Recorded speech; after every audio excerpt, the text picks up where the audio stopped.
Bom,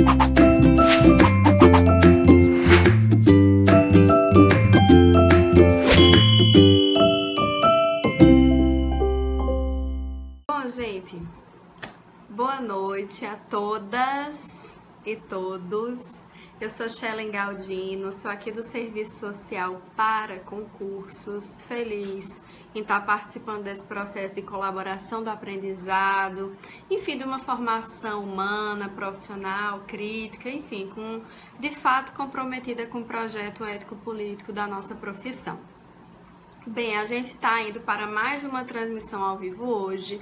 A live de hoje vai ser sobre violência e cultura do estupro, certo? Com a professora Mirela Braga, que é cientista social mais com enfoque na antropologia, é doutoranda também em antropologia lá da UFPE, minha colega de trabalho, viu gente? Professora lá da FABEX, da Unip e de outros espaços.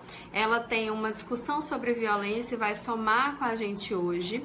Muito obrigada pela presença de todas e todos. É um debate de extrema relevância e fico muito feliz que vocês, estão participando. Ontem, inclusive, foi o Dia Internacional de Combate à Violência contra a Mulher. Então, espero que esse vídeo seja uma forma, de contribuir para os assistentes sociais em alusão a esse Dia Internacional. Vou passar agora para a professora Mirela, que ela pode se apresentar melhor, e vamos ao diálogo. Boa noite, como a Shellen acabou de me apresentar, meu nome é Mirela Braga. De fato, eu estou doutoranda pelo programa da Universidade Federal de Pernambuco em Antropologia, que é a minha área de atuação. E aí eu tenho uma discussão da qual eu gosto e de dialogar, de compartilhar ideias, que é sobre a violência contra a mulher em específico, E como uma discussão bem emblemática, também tratar sobre a cultura do estupro, que é um tema bastante polêmico, e aí a gente vai tentar contribuir um pouco dentro dessa seara. Então, pois bem, eu dividi em alguns aspectos esse nosso encontro de hoje. O primeiro aspecto eu vou dar com vocês uns conceitos gerais acerca do que seria e do que é a violência. Então, a gente trata a violência contra a mulher em termos não só sexuais, mas em termos psicológicos, em termos moral e tantas outras faces da violência contra a mulher em específico. E aí a gente coloca a violência contra a mulher não como um fato novo, porque não é de fato novo, O que é novo, então, dentro dessa seara de discussão, quando a gente fala da violência contra a mulher? Então, há uma preocupação na atualidade, com essa superação da violência como uma condição necessária para a construção da humanidade, Então, já há de se valer, então, algumas modificações nesse pensar a violência contra a mulher. Então, nós temos hoje leis e normativas, não só no Brasil, mas em um contexto mundial, e mais à frente a gente vai abordar um pouco melhor, que judicializam e criminalizam a violência contra as mulheres. E não só por leis, nem normas, mas pela consolidação de estruturas específicas que mobilizam e protegem e punem esses agressores. Então, de fato, toda a violência física ainda é predominante quando a gente fala em violência contra a mulher, mas é sabido que também existe outros tipos de violência, como eu coloquei ainda há pouco, como a moral e a psicológica, que há um índice grande dentro dessas discussões sobre violência. Então, no Brasil, quais são as normas que nós temos que podem contribuir para essa judicialização, essa criminalização, Nós temos duas leis em específico, criadas de forma recente. Nós temos a 11.340, que foi criada em 2006, que é a Lei Maria da Penha, que de fato contribui com o artigo 226 da Constituição Federal de 88, que já daria princípios para a proteção, Então, o que diz esse artigo 226 da Constituinte de 88? Que a Lei Maria da Penha veio para fortalecer e como uma medida a ser utilizada de uma maneira mais ampla, né, em termos de proteção dessa violência sofrida pelas mulheres. Então, diz o artigo 226 da Constituinte Federal de 88, o Estado assegurará a assistência à família e à pessoa de cada um dos que a integram, com mecanismos para coibir a violência no âmbito de suas relações. Então, colaborando com o artigo 226 da Constituinte de 88, a Lei Maria da Penha foi criada em 2006, como forma e princípio de ser uma prevenção, ser uma assistência a esse combate à violência contra a mulher. Como a Shelley já mencionou anteriormente, ontem foi o Dia Internacional de Combate à Violência, né? Em específico que a gente está tratando a violência contra a mulher, e é muito importante que a gente veja esses mecanismos, né? Tanto a Lei Maria da Penha aqui no Brasil, como a lei mais recente, de março de 2015, que trata do feminicídio, né? Então, essa classifica como agravante qualquer crime em condições específicas que a mulher esteja em vulnerabilidade, né? Então, nós temos tanto a normativa, que fortalece o 226, como eu disse, a Maria da Penha, como nós temos a de março de 2015, que é uma lei mais recente, que é a 13.104 de 2015, que é a lei do feminicídio. Aí a gente pode estar se perguntando, mesmo existindo leis, a violência, ela continua, né? Ela é crescente, há índices, o IPEA, o mapa da violência demonstra, né, todas as questões que nós estamos colocando, e aí a gente vai verificar então que a violência contra a mulher ela é resultante de um contexto social. Então, quando a gente coloca cultura do estupro, por exemplo, mais adiante a gente vai discutir de maneira mais clara, mas quando a gente coloca que é um contexto cultural e histórico, né, de desigualdade de gênero, então, portanto, essa violência ela precisa ser tratada como uma questão estrutural da sociedade patriarcal, misógina que nós temos, e não como um problema individual, não como um problema específico, não como um problema isolado, não como um problema psicológico, como algumas pessoas de fato gostam de mencionar quando há uma violência de cunho sexual, né? Completa ou incompleta, que dignifica o estupro. Então, o que se trata dentro da cultura do estupro é isto, né? Essa violência de ordem patriarcal, que no Brasil e em outros países, que a gente daqui a pouco vai ver uns índices que eu vou mencionar para vocês, ela é tratada. Então, como é que acontece relatórios, como é que se especificam essas questões? A ONU, a Organização das Nações Unidas, faz de maneira constante relatórios, e o mais recente foi publicado agora no dia 22 de novembro de 2017, mostrando os índices da América Latina e da região do Caribe como o maior índice de violência contra mulheres no mundo.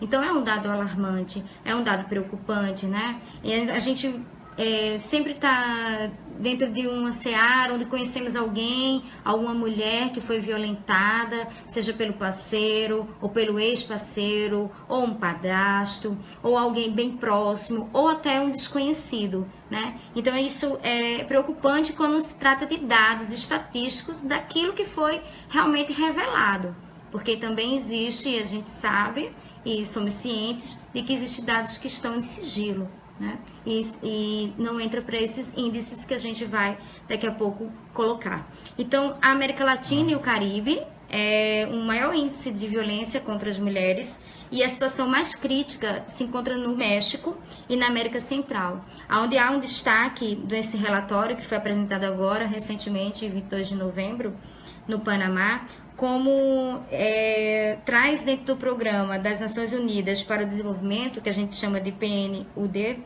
a líder, a Eugênia Lopes, ela diz que de 3 dos 10, esses dados, oferece-nos esses dados, que 3 dos 10 países com taxas mais altas de estupro de mulheres e meninas estão no Caribe, né? E 2 em cada... Só para que a gente possa entender mais essas questões, 2 em cada 3 mulheres assassinadas, elas morrem simplesmente por serem mulheres, né? Então, os movimentos de mulheres, os movimentos em pró-ativismo, eles estão trazendo esses dados como um cunho alarmante, né? Um cunho preocupante, de fato, com esses índices de violência contra a mulher em específico.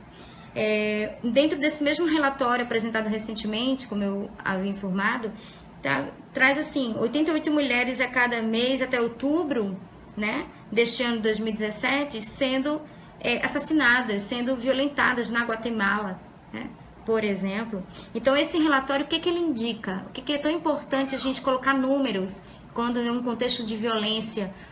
Não se trata apenas de uma violência cotidiana, é uma violência bem numérica, né? Ela é cotidiana e numérica. Então, o relatório ele indica que em 24 dos 33 países da América Latina e da região do Caribe, ele conta com as leis. Então, nós aqui no Brasil, eu citei ainda há pouco, 2 leis, a do feminicídio, que é mais recente, de 2015, que é um freio, né, uma tentativa de frear esses agressores quando cometem, quando é uma qualificadora de um crime, e também nós temos a Lei Maria da Penha, como é a mais conhecida e a mais famosa das medidas protetivas aqui no Brasil. Mas mesmo assim, esse relatório ele indica que esses países, mesmo tendo essas leis, mesmo contando com essas leis contra essa violência doméstica, essa violência contra a mulher, só 9 sancionaram leis que tipificam essas expressões de violência. Então, por exemplo, o Panamá, a Argentina, o Brasil, a Venezuela, eles tipificam essa violência contra as mulheres. E aí, a gente pode vir recordando o mapa da violência de 2015, que é o mais recente até então. E aí, essa fonte, ela está disponível no site de informações através da mortalidade, que é o chamado SIM, ligado à Secretaria da Vigilância em Saúde, e que de fato é ligado também ao Ministério da Saúde. E essa tabela do mapa da violência, ela é um meio utilizado como uma estatística para que a gente tenha a noção.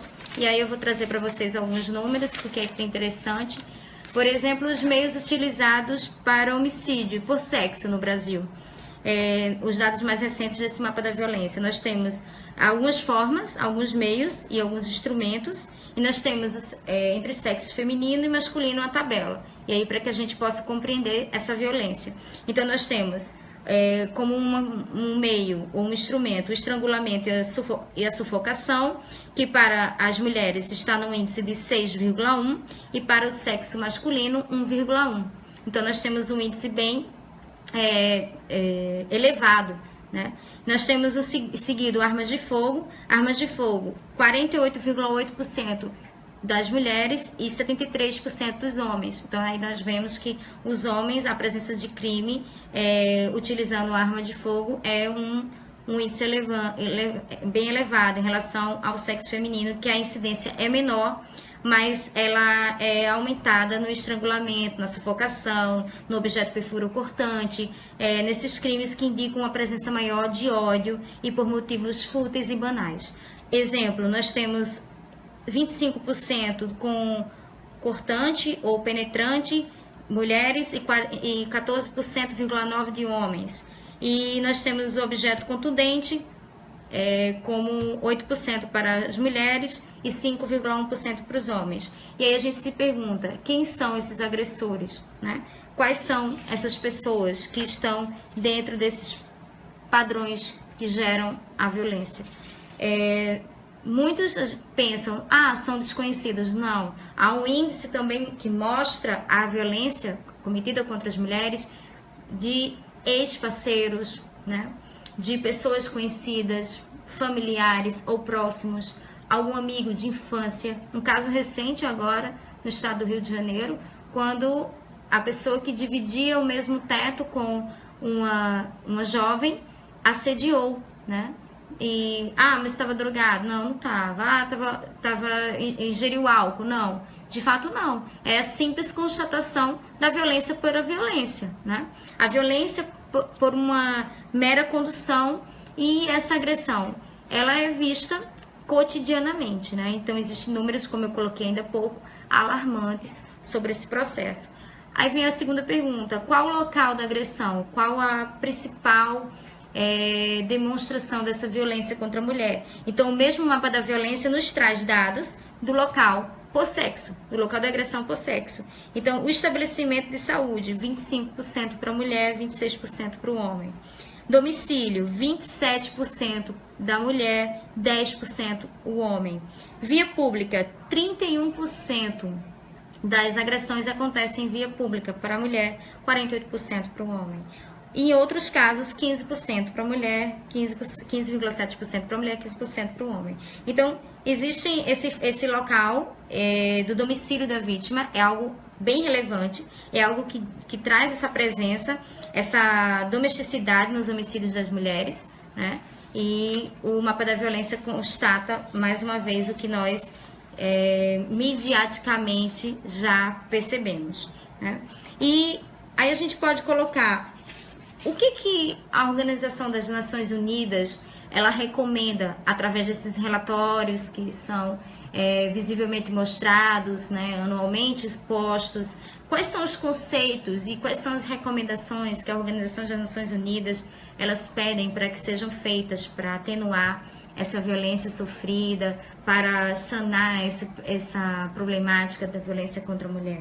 Então, ela reforça instituições, dando continuidade às políticas, né, públicas que combatam essa violência e empoderem essas mulheres, não no empoderamento pelo empoderamento, mas no empoderamento para oferecer recursos para executar essas políticas, né? E também sugere a Organização das Nações Unidas mudanças nos padrões culturais ditos patriarcais, que são baseados em tradições e crenças de certa forma que estão fundadas nas relações de desigualdade entre homens e mulheres, que não é de hoje. A gente começou o nosso programa hoje colocando que essa violência sofrida pelas mulheres ela é uma violência que ela não é atual, ela não está agora, ela não existe apenas agora. É uma violência que ela entende, é um contexto que hoje a discussão é superar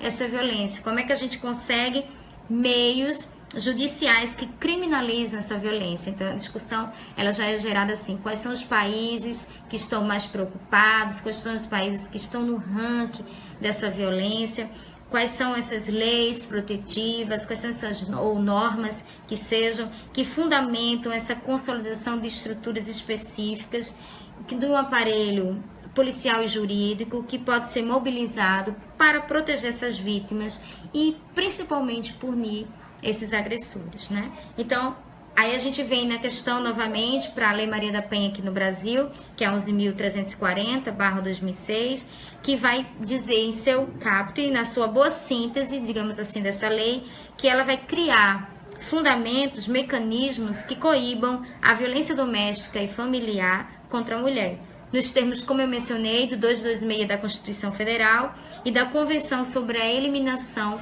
de todas as formas de discriminação contra as mulheres e da Convenção Interamericana para prevenir, punir e erradicar a violência contra a mulher, que dispõe sobre a criação dos juizados de violência doméstica e familiar, que é algo de fato muito importante contra a mulher, altera o Código do Processo Penal, o Código Penal e a Lei de Execução Penal e dá outras providências, porque de fato a Lei Maria da Penha ela se torna uma questão de uma classificação a mais para aqueles que cometem algum tipo de atitude contrária às normas postas contra a mulher. E aí nós temos também, como eu mencionei ainda há pouco, a questão do feminicídio, né, que trata como situação específica de vulnerabilidade. Exemplo, a gravidez, exemplo, ser menor de idade, a presença de filhos, e todo o contexto de uma noção de vulnerabilidade para a mulher. E aí essa caracteriza uma letalidade que eu chamo intencional, violenta, por condição de sexo, que a gente utiliza aí então a lei protetiva do feminicídio. E aí vem uma outra questão, que também é discutida, né, que são os índices dos homicídios femininos no Brasil.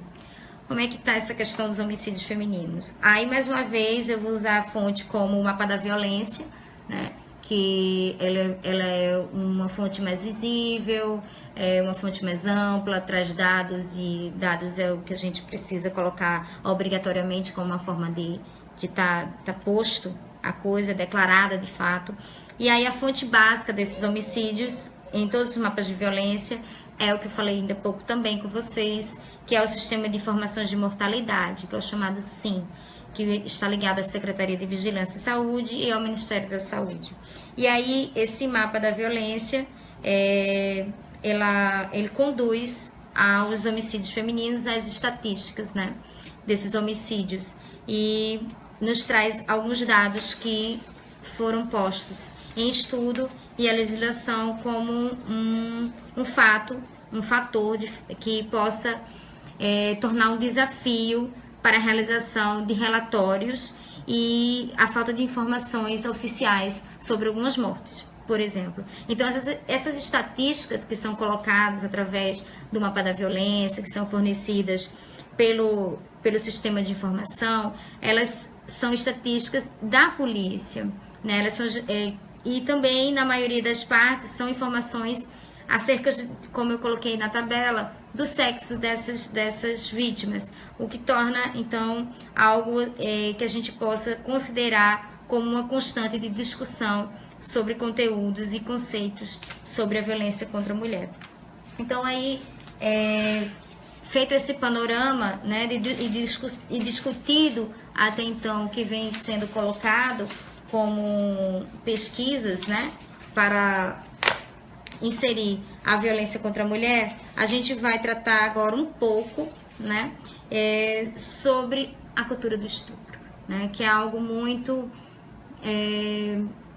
de difícil discussão, eu trago assim, porque todos levam muito pela questão, né, quando vai tratar de cultura do estupro, a gente tem que estar um pouco longe do objeto, mesmo tratando de algo tão importante de discussão.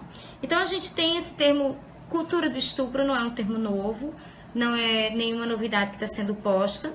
Ele vem sendo discutido desde a década de 70 pelas feministas estadunidenses, né? E ele descreve o que é, então, a cultura, dita cultura do estupro, quando a gente faz o termo. Entrou na discussão midiática do Brasil a partir de um episódio em 2016, né, no Rio de Janeiro, envolvendo uma jovem de 16 anos. Então, foi colocado no momento, né, a questão da cultura do estupro. O que seria essa cultura do estupro? Então, de fato, esse termo ele foi cunhado na década de 70 por feministas norte-americanas, estadunidenses, e havia um interesse nesse momento, na década de 70, quando mencionou a cultura do estupro, quando foi mencionada a cultura do estupro, de descrever um ambiente no qual o estupro é predominantemente e no qual a violência sexual ela é normalizada pela mídia e na cultura popular. Então, tornou-se esse termo, ele foi cunhado, como eu coloquei, na década de 70, e a partir da década de 70, as feministas, não só as norte-americanas, mas de todo o mundo, tornou-se um conceito a ser trabalhado quando se falava, quando se mencionava uma violência sofrida por mulheres, né, de ordem sexual. Então, o conceito de gênero, ele vai surgir para questionar e aí balizar também essa ideia da essência de comportamentos. Aí a gente vem naquela velha máxima, quando a mulher está grávida, o interesse em colocar, em perguntar, ou ao nascer a criança, o sexo, sempre ligar o sexo masculino a uma intenção de algo que vai ser forte, né? Algo que sempre está dentro, é o sangue forte, e isso gera uma série de polêmicas. E a mulher, ela sempre ligada, a menina, ela sempre ligada àquela figura mais frágil, a um contexto de ser a dócil, né? E isso perpassa, então, essa questão desse conceito que surge para questionar essa ideia da essência desses comportamentos. O homem é o viril, o homem é o másculo, e a mulher, ela está sempre com o lado mais dócil, mais frágil das situações. E aí, mais à frente, N situações, nós podemos verificar essa cultura sendo gerada, sendo mantida, sendo socializada, não só no Brasil, como eu coloquei, mas no mundo, né?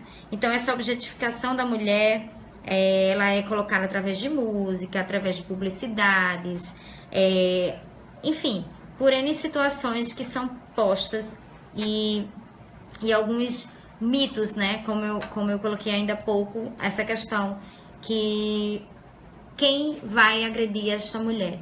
Quem são esses agressores, né? Quem vai gerar esses dados e alguns mitos envolvendo esses dados, tanto da violência doméstica como da violência sexual, psicológica, moral, enfim, todas aquelas que perfazem e trazem a mulher como um centro, aonde de fato quem é o centro, quem é o protagonista é o agressor. Quem tem que ser colocado em xeque é o agressor, sempre, né? Então há um mito sempre que o agressor é uma pessoa estranha, que o agressor ele tem problemas psicológicos, né? E 24,1% dessas pessoas são pais ou padrastos da vítima.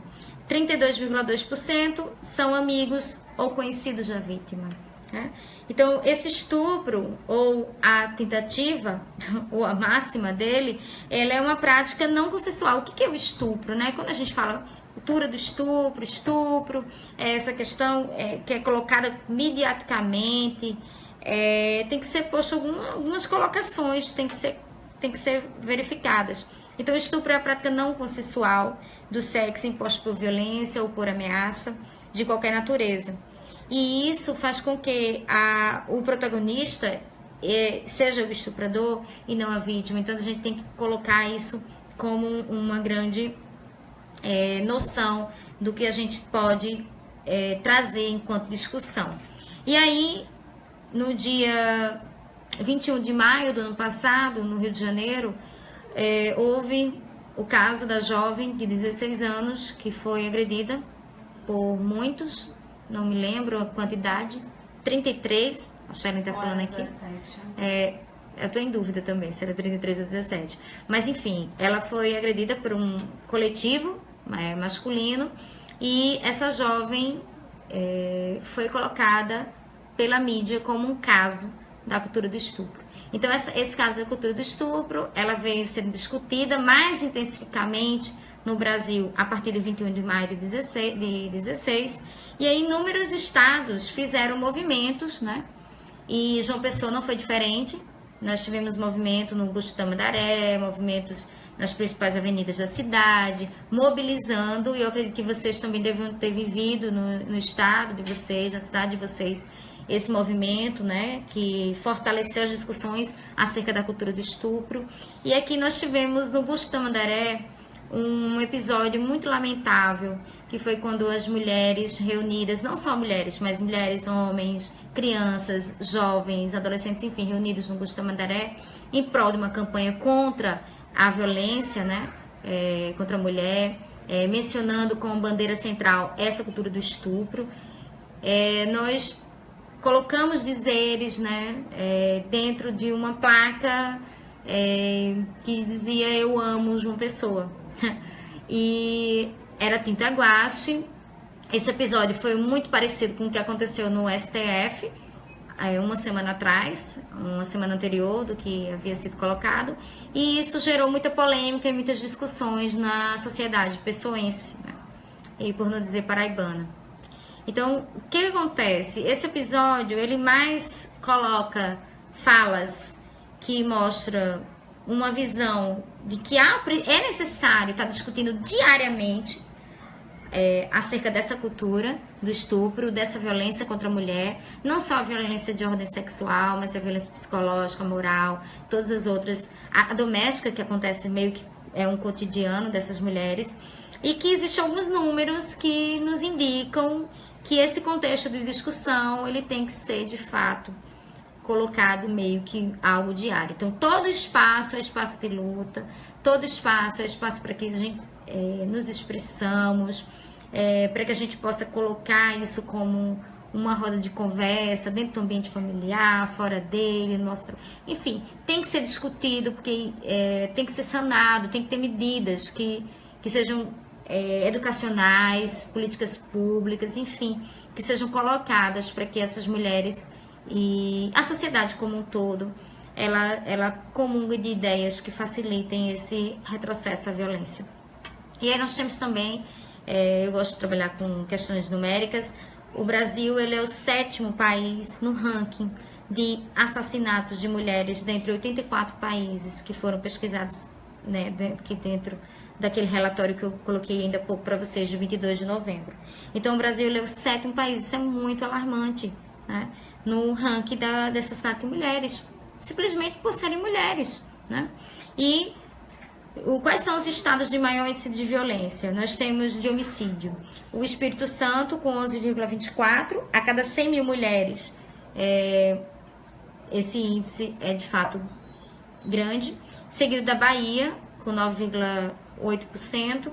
E Alagoas, com 8,84% na taxa de feminicídio, né? Mesmo nós temos como uma normativa a lei de feminicídio. Então, isso é algo que a gente pode discutir, porque nós temos uma lei. A Argentina tem uma lei de feminicídio, que alterou o Código Penal em 11 de dezembro de 2012, com reclusão ou prisão perpétua. Nós temos a 11.104 de 2015, que agrava, né, para o crime de homicídio, tornando ele qualificado quando é contra uma mulher.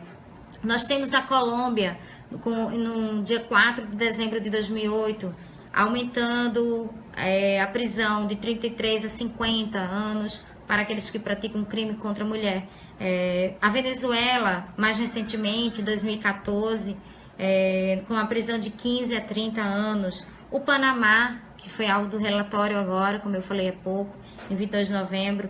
No dia 24 de 10 de 2013, também decreta prisão de 25 a 30 anos. Então, todos esses países que eu mencionei, Venezuela, Argentina, nós aqui no Brasil, o Peru também, eles tipificam, eles colocam, eles trazem, né, o feminicídio como algo que judicializa, que criminaliza essa violência contra a mulher. E mesmo assim, essa sociedade, né, dita contemporânea, ela revela um grande índice de violência sendo gerado cotidianamente contra as mulheres. Então, eu, enquanto estudiosa, enquanto curiosa da temática, comungo da ideia de vários autores que colocam a cultura de estupro como um método, né, dentro das sociedades patriarcais, para manter essa sociedade, para dizer, para revelar que é algo bem próprio, que é visto como uma agressividade mesmo masculina, porque o homem é ensinado desde crianças, desde jovem, que ele tem que ser a parte mais forte, que ele tem que ter algumas práticas, colocam isso como uma verdade, e isso vai perpetuando. E essa criança, esse jovem, ele cresce dentro dessa sociedade, onde banaliza, onde objetifica a mulher, onde a torna mais frágil, onde não esclarece algumas questões que são colocadas, né, como forma de brincadeira, como um tom de ironia, onde os espaços, nós sabemos que os espaços, eles são ocupados por mulheres, e essas mulheres, elas sempre estão em constante desafio, né, estão sendo postas sempre em xeque perante essa sociedade misógina e patriarcal que nós temos. Então, eu trago aqui alguns autores que colaboram e podem nos auxiliar a pensar, né, essas questões, tanto do feminicídio, essa questão da violência contra as mulheres, a questão das leis, das normativas, que são eles. A Vânia Izumino, que trata de uma obra que eu acho bastante interessante e relevante, que são as contribuições para a consolidação de uma cidadania de gênero. Ela é um artigo, de fato, na Revista Brasileira de Ciências Criminais. É fácil o acesso. Nós temos também a Maria Amélia Azevedo, com Mulheres Espancadas, a Violência Denunciada, que é da editora. É um livro já antigo, está em várias edições, em reedições, e a Maria Amélia Azevedo, ela coloca muitas denúncias sobre a violência e sobre alguns sigilos que as mulheres possuem, alguns códigos de manutenção. Nós temos também a cultura do estupro como método de controle nas sociedades patriarcais, da Andréa Almeida Campos, que é um livro mais recente, mas muito interessante. E nós temos alguns índices, né, que vale a pena acessá-los, como o Mapa da Violência no Brasil, como o IPEA, que é o Instituto de Pesquisa Econômica Aplicada, como tantos outros. Também temos um livro do autor John Krakauer, que é chamado Missoula, que trata de um caso, é um caso que aconteceu nos Estados Unidos, na Universidade de Montana, né, onde jogadores de futebol atacaram estudantes, mulheres, né, jovens, e isso se tornou uma discussão e foi tratada nesse livro chamado Missoula. Bem interessante essa obra e vale a pena ser lida para quem trabalha, quem gosta de tratar, quem está na monografia, trabalhando ou em algum outro contexto trabalhando com violência contra a mulher.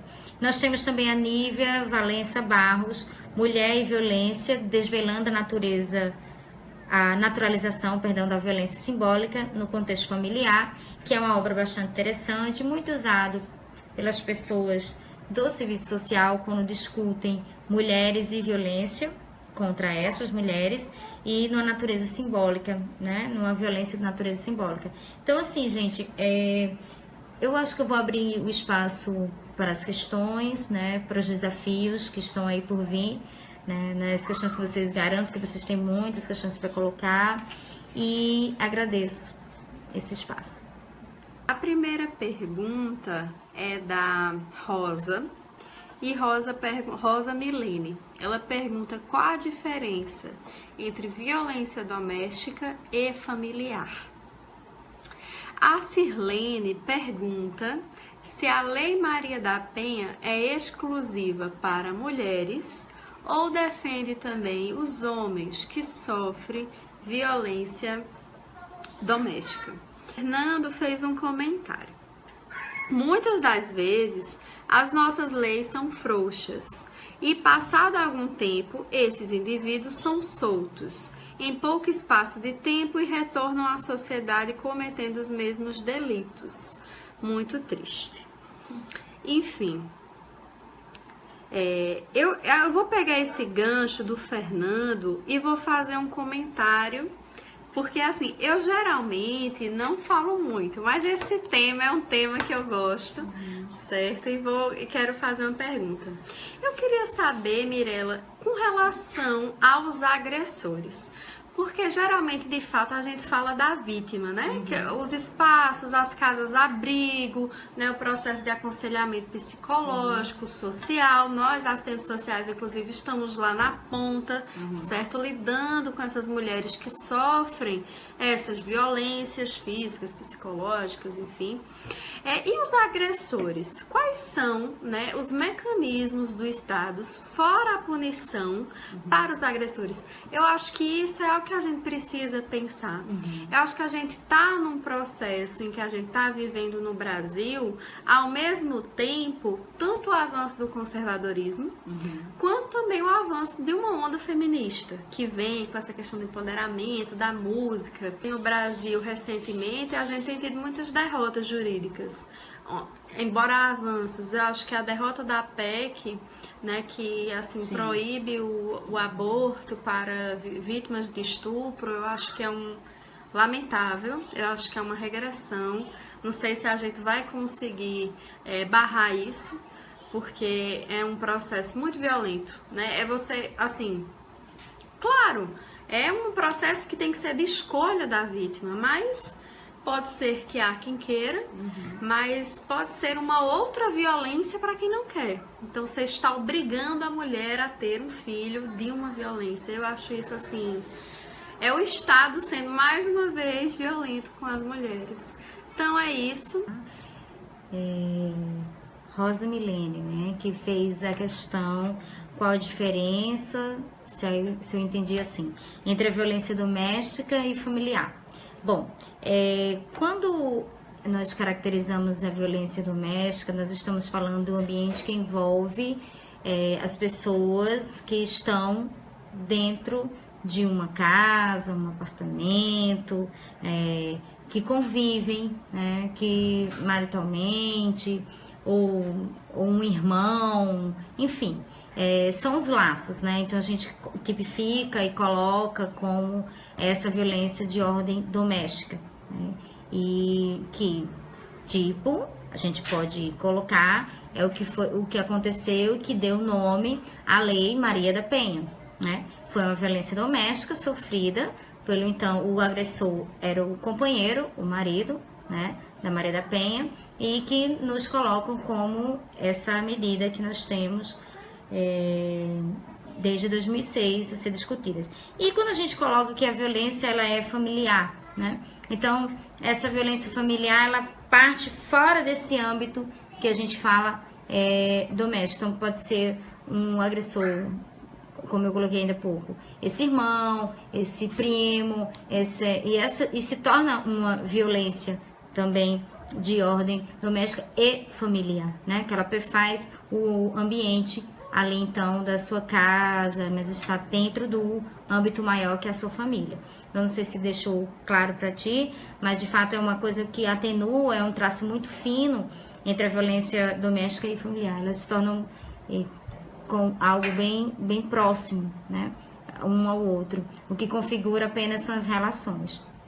E a questão que a Shelley pegou o gancho aí do Fernando, né, que diz as questões das leis mais se tornam frouxas, né, que o que a gente faz com esses agressores, já que nós temos centro de referência, serviço de apoio, né, como a Shelley coloca, casa-abrigo e tantos outros, com esses agressores, o que é que nós fazemos, o que é que o Estado ele põe. De certa forma seria interessante, e aí eu coloco como uma grande discussão, que trouxéssemos para eles medidas de cunho educativas, né, onde fossem colocadas esclarecimentos sobre esse processo de violência que é gerado, palestras, cursos que pudessem torná-los não só ex-agressores, mas que não mais fossem reincidentes, de fato, dentro desse processo de violência. Então, o Estado ele não deixa claro e nem coloca como algo muito mencionado sobre o que fazer com esse agressor, mas a gente é sabido que a gente pode tornar, através de políticas públicas eficientes, que esses agressores eles sejam tratados, postos, né, algum trabalho para que seja atenuada essa violência, né, contra as mulheres. A outra questão é se a Maria da Penha, né, ela tem um recorte de gênero, ela serve...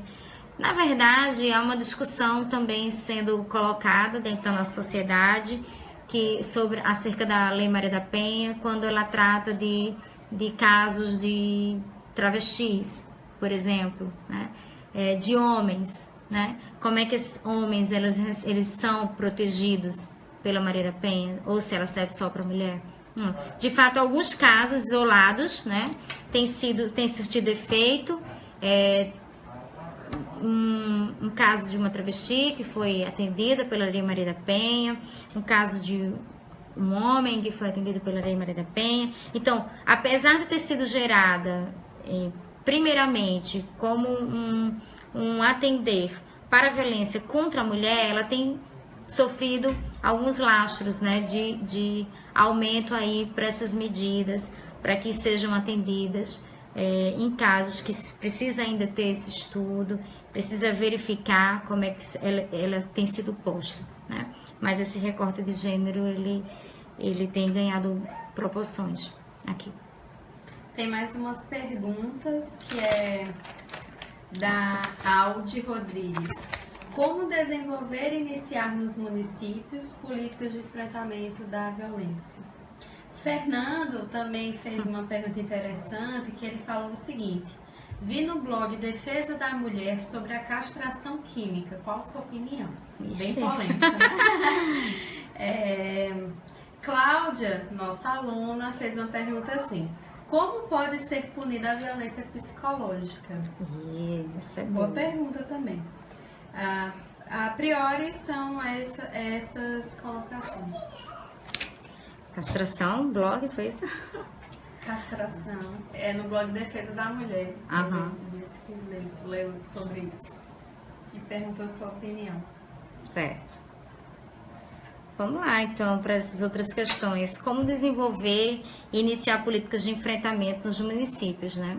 Então, a gente sabe que existe alguns programas de prevenção, assistência e combate à violência contra a mulher, né? De fato, nós temos os centros, nós temos as casas-abrigo, nós temos os civis, as delegacias, todos esses fazem parte, desses elementos, fazem parte dessa conjuntura de assistência, de combate a essa violência. E eu acredito que os municípios, eles estão discutindo isso, né, fortalecendo esses laços com o Estado, com o Ministério da Saúde, estão sempre ativos dentro desses mapas de violência tem que entrar dentro da tecnologia. Então, exemplo de aplicativos que conduzem o local, a hora exata, eu acho que é uma medida. Então, intensificar essa política desses aplicativos, né?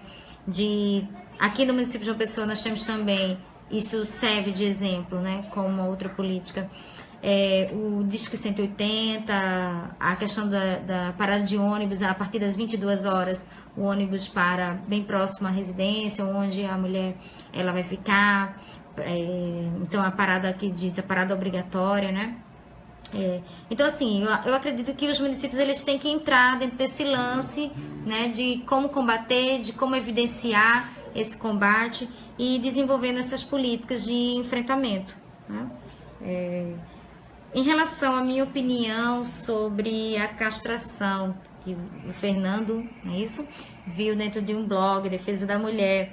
Olha, a castração é algo que, se fosse a época Hitler, diria que tudo bem. E seria validado, mas eu não acho o melhor caminho, né? Eu não acho que isso gera boas práticas. Eu não sou a favor da castração, você perguntou a minha opinião, não sou a favor, eu sou a favor de que sejam criados mecanismos educativos, políticas, que possam compreender esse universo da violência, esse universo da violência contra a mulher em específico, e a castração não é o melhor caminho, não conduz. Eu acho que é uma violência em cima de violência, e eu não acho a forma mais clara de combater. Acho que práticas educativas, políticas públicas, eficientes e ao longo prazo, né? Que não se muda uma sociedade em 1, 2, 3 anos, é uma mudança bem prolongada, ela é um processo histórico, na verdade, né? Que tem que mudar e que não se muda em plena luz do dia, né? Sobre a pergunta de Cláudia, agradecer, né, os alunos que estão aí dentro desse debate. Eu acho que como punir psicológica, Cláudia, que pergunta difícil. Eu acho que a moral e a psicológica é a mais difícil de tratar, porque é uma questão de educação, é uma questão de como educar seu filho, homem, né? Como educá-lo desde o princípio para dar esse suporte e que não ocorra, até mulher com mulher, na verdade, não é só o homem, a mulher com a mulher também, essa questão da violência psicológica e moral, dentro do ambiente de trabalho, fora dele, quando você faz um simples comentário sobre o cabelo, a maquiagem, a roupa utilizada pela mulher, isso já gera uma certa violência, um certo enfrentamento. Então, eu acho ela mais difícil, de fato, não sei te responder se te responder assim, como eu estou colocando, né? Com questões que são mais questões do que propriamente uma resposta definitiva. Mas eu penso que seria importante e é importante esses exemplos dentro do ambiente familiar, fora dele, diário, desde o nascer até a vida adulta. Agora você pode concluir. Aí depois eu concluo. Então, gente, eu só tenho a agradecer a Shellen pelo convite, né? Uma amiga que iniciamos a nossa amizade nas redes sociais e que depois, por surpresa e obra do destino, nós ensinamos numa mesma instituição, na qual partilhamos de muitas ideias e de muitos ideais, não só políticos, mas de vida. Então, e agradecer a vocês, né? Carinho, muito carinho, e é isso. Eu quis trazer algumas questões, mais questões dentro de uma roda de conversa, como eu costumo dizer para os alunos. Eu não dou aula, eu converso. Eu não sou professora, eu só sou facilitadora. E é isso, agradecer vocês pela paciência, pelas travas da internet. E por esse domingo, que foi especial, porque eu acho que eu trouxe um pouco também de mim para dentro da discussão. Obrigada a todos e todas.